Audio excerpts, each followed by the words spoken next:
Hello, hello, and welcome back. Today, I want to talk about something that I think pretty much every single person on planet Earth has dealt with, and that is imposter syndrome. And I want to talk about specifically what if imposter syndrome was not a sign that you're not good enough, not capable enough, but it was actually a sign that you're actually not being yourself enough and you have abandoned who you are and who you're meant to be. And before we dive in, for those that don't know me, I am Erin Hines, and I am here to completely rewrite the way we do business. I blend business architecture and human design to really get to the root cause of why you're not seeing the success that you know you're capable of. And one of the biggest themes I see with my clients is imposter syndrome. I firmly believe that no matter how successful we become, no matter what level of our career we're in, or just in our life, we will always have some degree of imposter syndrome.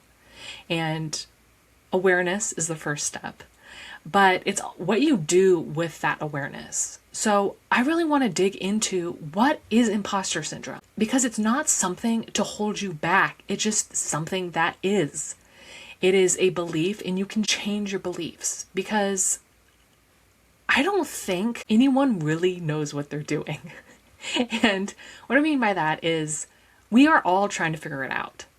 No matter how much education you have, no matter your mentor or the step-by-step plan that you have, there is absolutely zero guarantee that you will be successful, that what you want to do will work, what you want to say will make an impact. We are all trying to figure out life. No one knows what they're really doing, but we all try to look like we know what we're doing. We are all just making it up as we go. And yes, I don't exactly know what I'm doing, but I'm showing up. I'm trying. And that is the biggest difference between those people that are thriving and those that are just spiraling into that imposter syndrome and letting it control their lives. Having imposter syndrome is not a definition of who you are as a person. It is just a thought. And every single thought that we have the power to change that thought. And I think what gets us caught in imposter syndrome is the fact that we are leaders and we are supposed to have our shit together. We're supposed to put on that happy face. How are people going to want to buy from me if I'm flailing all around, acting like I don't know what I'm doing? And I might have that feeling of, I don't know what I'm doing.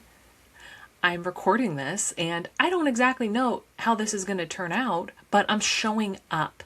I'm not letting myself go to the negative side of I'm not good enough. I have a topic I want to talk about. I'm showing up. I'm going to talk. I'm not falling into the trap of my imposter syndrome. What I am choosing to do is just show up, refine as I go. There's a bit of improvising. There's a bit of experimentation and learning. I might fail, I might succeed, but every step I take, I am learning something and I'm refining it more. You will get nowhere in life if you just let your imposter syndrome hold you back. And really what the crux of imposter syndrome comes down to is that you're trying to be who you think you need to be, how you think your clients want you to be, how you think your family wants you to be. There's all these ways that we've been conditioned to be a certain way, and a lot of it's subconscious. Again, so much of just being a human is wanting to be fit in, to be liked, to be loved, to be part of something. Because if we're not part of something, some community, then we'll be an outcast. And just psychologically, if we're an outcast, how are we going to survive? And this goes way back to our hunter-gatherer days. If you weren't part of a tribe, it's going to be 10 times harder for you to just survive day-to-day life without the support system. So in modern day, we're still kind of operating from that mode. We're trying to be something. And unfortunately, who we're trying to be doesn't always align up to who we are meant to be, who we feel we are deep inside. And through years of conditioning, you've somewhat are now performing. And it's a way of making yourself feel better, because the more that you fit in, the more that people listen to you and like you, the more likely you're going to succeed. But I also don't believe any of that. I have taken so much time to do the interpersonal work to understand that the direction I was going in my career was not what I wanted at all. And it comes from a place of being afraid to experiment, being afraid to be wrong, to mess up, because those that mess up, that means I'm not capable. But what that actually means is I'm not afraid to mess up and keep going. And the more that I dove into what I want, how I want to show up, and actually embracing that and being that person I want to be, the more my imposter syndrome has kind of floated away. It's not gone completely, because just there's so much noise being thrown at us nowadays. It's really hard to go anywhere and not hear something that makes us think that there's something wrong with us. We watch TV. We might be watching some show or a movie, and we're seeing the CEO acting a certain way. And we're like, oh, that's what I need to do. That's who I need to be and act like to be successful. And yes, that's just a TV show. It's not reality. But in the real world, you might have started off your career and you saw your boss, other managers, your coworkers showing up to work and performing in some kind of capacity that maybe didn't feel quite right to you, but they're successful. They're moving up the ladder. So I need to do that too. And I think there's some truth to needing to show up and do a good job, but that's not what I'm talking about. I'm talking about you showing up in your day-to-day life, pretending to be someone else that deep down you don't feel you are. So for me, I feel imposter syndrome when I get invited to other podcasts, when I get invited to speak. I get imposter syndrome when I hop on like discovery calls with potential new clients. It's always this kind of doubt, like, well, geez, I really need to just show up and transform everyone's lives. But that is actually just some story I've made up. Yes, I want to show up. I want that client. I want to make money. I want to do a good job when I stand in front of a group of people and speak. But I also need to just show up and be me. They came to me because they see something in me. It's not something that I need to try to be. It's just who I am. They like me for who I am. And that is one of the hardest things, because I think there is so much fear about showing up just as you, and then people maybe shaming you, making fun of you, and then you're internalizing that. I think it is so ironic, because so many of us are just trying to be who we think we should be. And when we're constantly performing, trying to be something we might not be deep down, it really disconnects us from our internal compass. Our brain starts shouting, no, no, no, no, this isn't me. But with all this constant noise, you see it on TV, you see it on social media, you see it in your work. You might have started off your career with managers or bosses being a certain way. You might have had a mentor, or in university, you might have seen how you should be a leader. But that doesn't mean that is the way you need to be a leader. So when you think about, you might just be performing to be a certain way that you think you need to be successful. Imposter syndrome just really turns into not something about defining who you are, but it's just a misalignment. And when you understand imposter syndrome comes from you just not being yourself enough, it kind of just removes this pressure from you trying to be a certain way. And it allows you to make little steps to come back to who you are and who you want to be. For me personally, imposter syndrome comes up with looking too far in the future. We all have our own vision of how we want our lives to look. But that vision could get clouded by the conditioning we had growing up. We grew up seeing on TV or in movies what a good CEO, what a leader looks like. And our brain is not the best at distinguishing what is reality and what is made up. And when you're seeing these leaders on TV, that is not the reality of what the real world looks like. So we then carry these ideas into our lives. We maybe went to a university and we were maybe taking management classes or leadership classes, and we were told XYZ is what it takes to be a good leader. You need to do this, that, and the other. And that's what makes people follow you and want to listen to you. That is how you make a difference. And then you maybe started your career and you saw your boss, other managers at the company, or just your coworkers showing up in a certain way. And that made you feel that you needed to follow those steps and do what they're doing for you to be successful. And so much of this mode of operation is coming from your subconscious. We have this deep ingrained belief as humans. All humans have this, that you need to fit in. You need to be liked, loved, accepted into the tribe. And this goes way back to our hunter-gatherer days. Those days where you had to have a tribe to survive.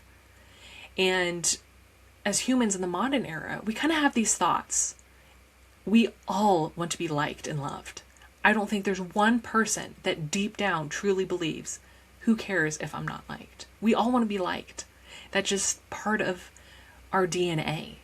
And the more that we try to fit in to be liked, we think we need to show up in a certain way for them to like us. We need to say a certain thing for them to like us.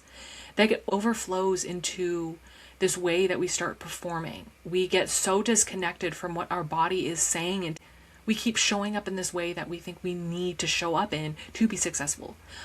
We all want to be successful. We all want to make money. We all want to fulfill these dreams we have of our vision of what our life wants to be. And so we think we need to do this, that, and the other to get to that. So what I'm getting at is when we live according to these ways we've been conditioned, these expectations, these shoulds, imposter syndrome will always be present.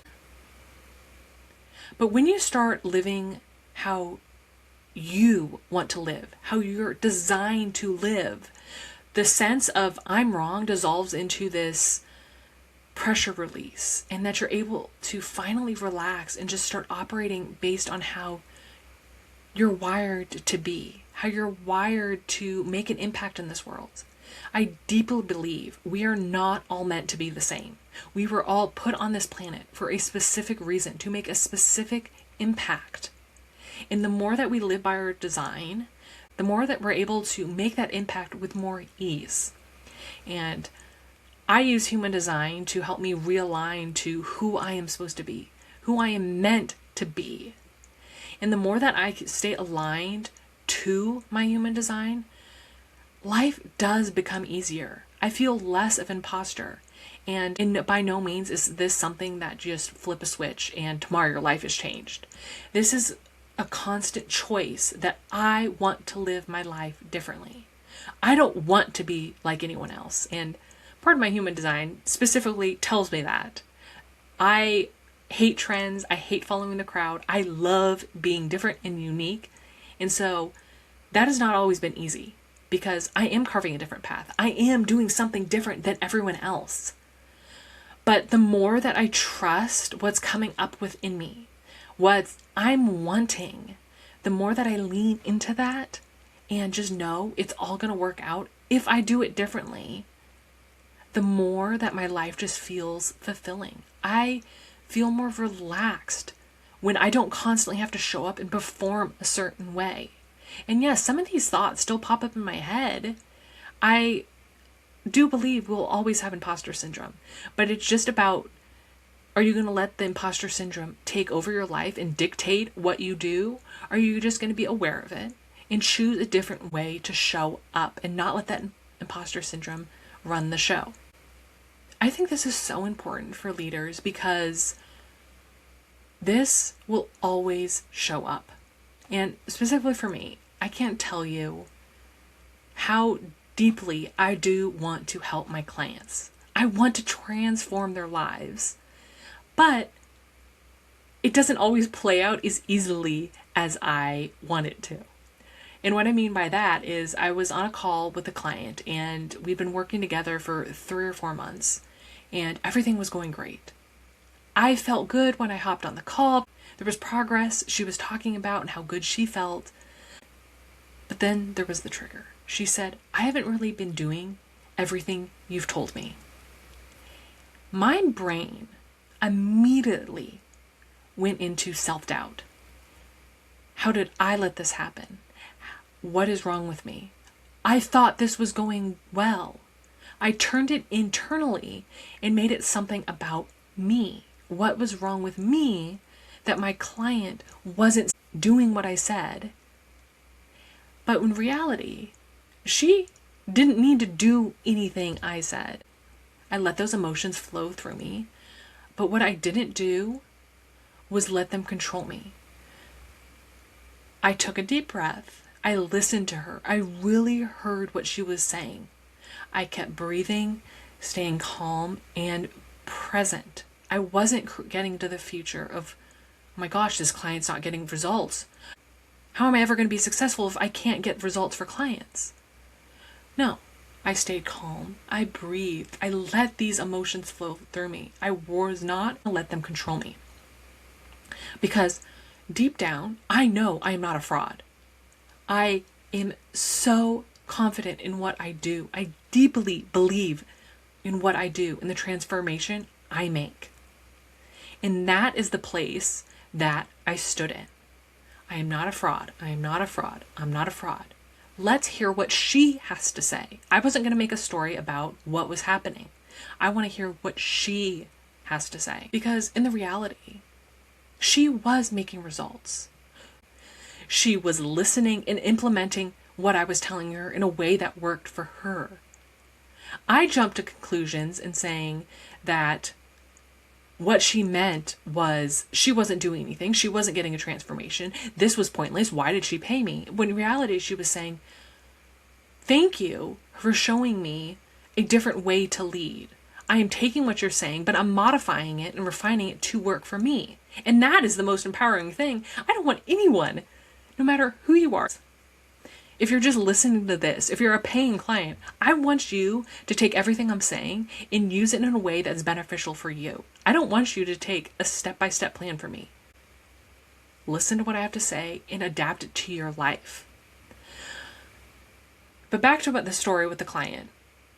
When I got off the call, I made space for me to just breathe and think. And what it really came down to was what she was saying was a mirror of what I was feeling. I was still feeling like an imposter. But when I snapped out of that and realized, no, that's not who I am. That's not what she's saying. I stayed present and didn't create this story that wasn't there. That allowed me to snap out of that imposter syndrome. When you abandon who you are deep inside, when you abandon that little voice inside of you that's saying no, when you're just following whatever someone is telling you without allowing yourself to actually make a decision if that is right for you or not, that is when imposter syndrome comes in. When you wake up every day, when you leave a meeting and you just feel crappy and you can't put a word on it, it has nothing to do with you were not capable. What I've learned was so many of us are living in the future. We're not being present. We're creating this story of what our future will be based on how we feel right now, based on what one person said, based on one outcome from a meeting, based on one thing. We are creating this idea of what our future will be. But that is the farthest thing from the truth. That is what causes imposter syndrome. Because when you're present, when you're grounded in the moment, it allows you to relax and breathe and release those stories. We often forget growth is not cynical. We try to force ourselves into this straight line. We perform to stay within the lines. Again, because if we go outside of the boundaries, people might not like us. We might be outcast from the tribe.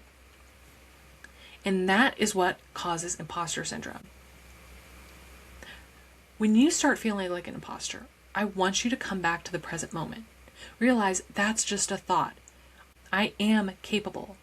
I am here for a reason. And that is because I am enough. What I have done is enough. It doesn't matter what Joe or Sally say. If it's right for you, it is right for you. If it feels good to you, that means it's right for you. And there's so many aspects of our human design that could tell us where this imposter syndrome is coming from. Our open centers in our design are all about the pressure, the fear, the urgency, and that brings up imposter syndrome in us. There could be other things like your authority. For me personally, I'm an emotional authority. And if I make a decision without being present and tapping into my body, I feel like an imposter when I'm saying yes to a bunch of stuff that my body is truly telling me, no, don't do that. But when I ignore that and do it anyways, I end up in a situation where I feel like an imposter because I am not being who I want to be. I'm just doing something because I need to perform and make that person happy. As a generator, I am not here to go out and initiate stuff. I need to respond to something before I initiate. And so when I initiate, I get myself into a pickle and life becomes 10 times harder for me trying to make something work. It's like trying to put a round peg into a square hole. It might eventually work, but it's going to be 10 times harder versus if I just waited to respond. Imposter syndrome is really your alarm system saying, hey, come back to yourself. Come back to who you are here to be. So I really want you to, when you feel like an imposter, don't jump ahead. Don't future trip and don't assume you're behind or not capable. You are not the problem. It's this perception you have that is the problem. It's all about just recalibrating, which will allow for the transformation in your life to unfold with more ease and just enjoyment. If you drop the pressure from yourself to be a certain way, to perform in a certain way, how good would that feel? Your shoulders maybe could relax. You could just in general feel better. You'll have more energy to do what you want to be doing because you're not constantly worrying about what the future will unfold. We are not here to leap 20 steps ahead. We are here to be present moment by moment. So, the next time you feel imposter syndrome, fully, deeply in your body, realize imposter syndrome is not your enemy. It's your signal. You're not a fraud. You're not unqualified. You're just not being you enough. And when you return to your authentic self, you go to bed at night feeling deeply fulfilled in what you're doing. And that imposter in you starts fading away. So, I want you to get really clear on what is not working for you. Where are you performing? Where in your life have you been? And your body's screaming, no, but you do it anyways because you think you should. This is not something you need to know the answer to right away. But I want you to create space in your day to return to yourself. I mean, great if you could do 5 minutes, but I know many of us are very busy. So I schedule in my day just between tasks, take just 3 deep breaths. And I do box breathing, which I love. 5 seconds in, hold for 5 seconds, let out for 5 seconds, and hold for 5 seconds. Just cycle through that 3 times. That's it. And it just brings you back to your center, to reconnect to you and what your body is telling you. Your body has all the answers. And especially in those moments when you don't feel qualified enough, that is a lie. So when you bring your breath back into the picture, you're able to reconnect to who you are and what you want. Imposter syndrome is not here to control you. It is here to be a guide back to who you are. It's a signal to release the pressure you put on yourself, get back to the present, and move forward with confidence. I want you to make a commitment to yourself to stop performing. You are enough. You're not behind. You're not lost. Stop pretending you have your shit together. It's okay to show some cracks. It's okay to not be perfect. Because the more that you align to what you want to be doing, how you want to show up, the more you become. You can be successful however the hell you want. You just have to make the decision to devote yourself to being you and showing up as you, and that will bring you success. That version of you who is being exactly who you want to be is waiting for you to unlock the door. So if you're tired of showing up every day, feeling like an imposter, like you're never going to be good enough, I want you to start with my human design reading or blueprints. These are the guides to help you get reconnected to who you are, who you want to be, and it's just being yourself. I will leave the links to those resources below. Thank you so much for listening. If you love this episode, please like and subscribe or leave a review. It would mean the world for me. Until next time, keep rebelling, keep rising.